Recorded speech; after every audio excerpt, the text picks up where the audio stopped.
Peraso, pagsubok o tukso. Sumayin niyo ang kapayapaan mga kaibigan at mga kapatid. Sa una nga pong bahagi ng talakaying ito ay ating tinalakay ang how to overcome peraso o pag-ibig o tukso. Ito na nating sagot dyan ay evaluate the situation.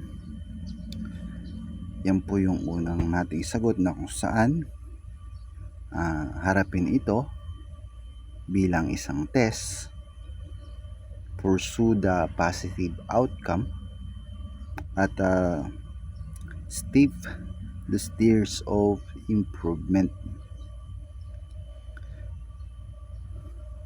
Ngayon ay atin namang ipagpatuloy ang topic na to sa sagot na number 2. We need a help from God. Help is needed. Kaya nahihirapan sa mga pagsubok ay dahil ang help o solution ay hindi ginagamit, ayaw tanggapin, binabaliwala, at kadalasan sinasabi ay kaya ko ito. Ngunit kung gusto nating mapagtagumpayan ang pagsubok, we need a help from God. So, why is the need for a help from God? At ang una nga po dyan ay to recognize God is the teacher. Ngunit kung ang sino man sa inyo ay kulang sa karunungan, humingi siya sa Diyos at siya'y bibigyan, sapagkat ang Diyos ay nagbibigay ng sagana at di nanunumbad. Kapag sinabi natin na ang Diyos ay ang ating teacher, which is true, at siya ang punong tagapangaral, inilalagay natin ang ating sarili bilang mga mag-aaral niya. At kailangan ng relasyong ito o ugnayan ng guro at mag-aaral, sapagkat ang mag-aaral ay normal na humihingi ng tulong tungkol sa mga pagsubok na nararanasan na ipinahintulot at ibinigay ng guro. Sometimes, nakakalimot tayong mga mag-aaral. Kaya imbis na sa Diyos humingi ng tulong, ang nilalapitan ay ibang lifeline. Kapag bigo ang lifeline, kapit patalim, at kapag nasugatan, saka palang lumalapit sa Diyos at naalalang nasa Diyos pala matatagpuan ang tunay na solusyon, sapagkat tayo'y mga mag-aaral niya, mga tagasunod na tinuturuan. At ang sabi nga po rito ay ang Diyos ay nagbibigay ng sagana at di nanunumbat. Kaya recognize God is our teacher. Why is the need for a help?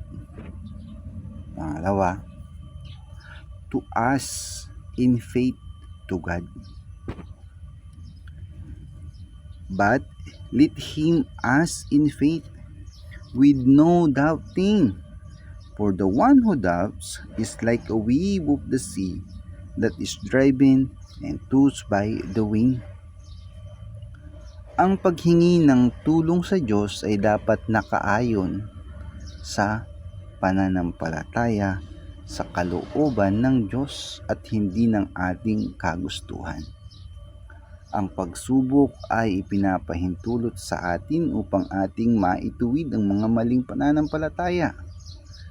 To ask in faith means to ask in God's will. in God's wisdom. But if we say to us in faith is to ask whatever we like or to ask whatever we want, then sabi po ng Panginoong Hesus dyan, ang hindi ko kakampi ay kalaban ko, at ang hindi ko kasamang nag-iipon ay nagkakalat. Kung ayaw panampalatayanan ang kalooban ng Diyos, kalaban ito ng kalooban ng Diyos at mayroong maling faith. At ang katumbas nila'y sapagkat ang mga nag-aalinlangan ay parang alon sa dagat na itinataboy ng hangin kahit saan. Kaya as in faith to God, hindi sa iba. Problema kasi sa atin, gumagawa tayo ng sariling faith, sariling pananampalataya, at ang sinusunod ay ang pananampalataya ng sanlibutan. Dahil sa ganitong pagtalikod sa Diyos, lalo lang nating pinahihirapan ang ating mga sarili. Walang masamang tulong o solusyon as long as hindi salungat sa pananampalataya sa Diyos. Kaya keep asking in faith to God. Why is the need for help? Lastly, to concord in God's will. Huwag umasang tatanggap ng anuman mula sa Panginoon ng taong pabago-bago ang isip at di alam kung ano talaga ang nais niya. After we ask in faith to God, what's next? It is to concord in God's will. Ang sang-ayunan, ang kalooban ng Diyos.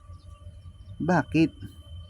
Sapagkat ang hindi pagsang-ayon sa kalooban ng Diyos ay walang aasahang tulong mula sa Diyos. Ibig bang sabihin, hindi nagbibigay ng tulong ang Diyos sa mga pagsubok? Hindi po. Sapagkat sabi nga sa unang Korinto na wala pang pagsubok na dumating sa inyo na hindi nararanasan ng lahat ng tao. Tapat ang Diyos at hindi niya ipinapahintulot na kayo subukin ng higit sa inyong makakaya. Sa halip pagdating ng pagsubok, bibigyan niya kayo ng lakas upang mapagtagumpayan iyon. Bawat pagsubok, mayroong ibinibigay na tulong ang Diyos. Nahihirapang mapagtagumpayan ang mga pagsubok dahil ayaw sumang-ayon sa tulong ng Diyos. Ayaw sumang-ayon sa kalooban ng Diyos. Ayaw sang-ayunan ang hinihinging pagbabago sa isip, pagbabago sa puso at pagsasalita, at pagbabago sa gawa hanggang maiwangis kay Kristo. At dahil sa hindi pagsang-ayon at pagtanggi, sabi nga dito sa verse 7-8, huwag umasang tatanggap ng anuman mula sa Diyos o mula sa Panginoon.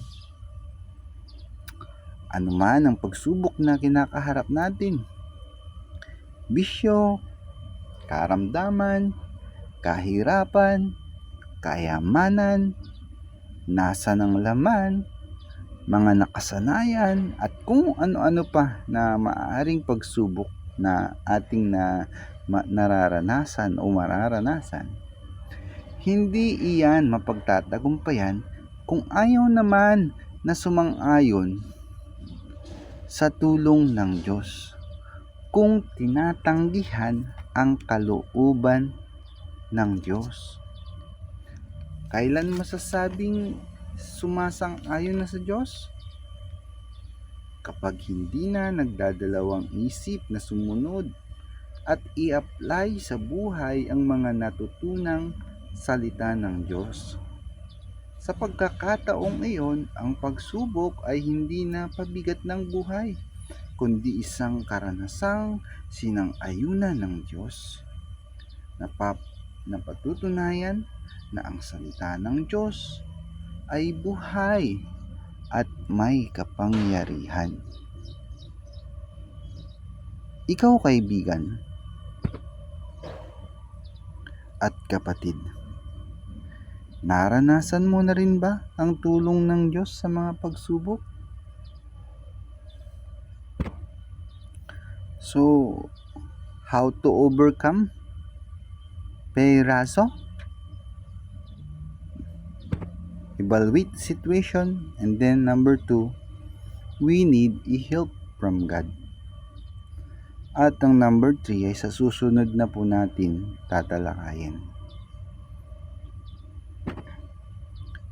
Ang pagpapala at kapayapaan ay mula sa Diyos Ama at mula sa Panginoong Hesukristo lamang matatagpuan.